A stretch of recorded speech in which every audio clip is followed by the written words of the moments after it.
आता पाहूया कसा रंगला लोकसभेचा आखाडा, त्या संदर्भातल्या टॉप 9 बातम्या।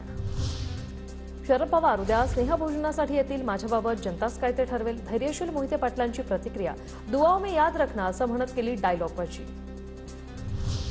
उद्या माढ्यासह सोलापूरच्या राजकारणाचं समीकरण बदलणार, मोहितेंच्या शिवरत्न बंगल्यावर शरद पवार, सुशीलकुमार शिंदे, विजयसिंह मोहिते एकत्र येणार। धैर्यशील मोहितेंचा उद्या शरद पवार गटात प्रवेश।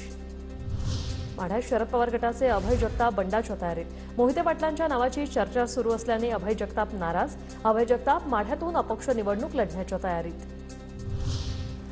माढ्याचे मवियाचे संभाव्य उमेदवार धैर्यशील मोहिते पाटील यांच्या वाढदिवसानिमित्त समर्थकांची मोठी गर्दी, निवडणुकीत विजय आमचाच, धैर्यशील यांच्या पत्नी शीतलादेवी यांनी दिल्या शुभेच्छा। सातारा लोकसभेसाठी उदयनराजेंनी उमेदवारी अर्ज घेतला विकत, अद्याप उदयनराजेंच्या उमेदवारीची कोणतीही घोषणा नाही। उदयनराजे, शशिकांत शिंदेंसह 30 जणांनी घेतले अर्ज। वर्षा गायकवाड यांनी घेतली मल्लिकार्जुन खरगेंची भेट, दक्षिण मध्य मुंबईतून वर्षा गायकवाड आग्रही, मात्र ठाकरे गटाचे अनिल देसाई उमेदवार। मोदींचं इंजिन पॉवरफुल, विकासाकडे चालतं, राहुल गांधी, उद्धव ठाकरे, लालू, स्टॅलिन, ममता प्रत्येक जण स्वतःला इंजिन समजतात, देवेंद्र फडणवीसांचं वक्तव्य।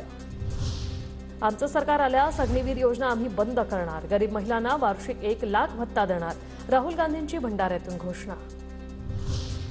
पालकमंत्री मंगल प्रभात लोढा यांनी मनसे नेते बाळा नांदगावकरांच्या निवासस्थानी जाऊन घेतली भेट।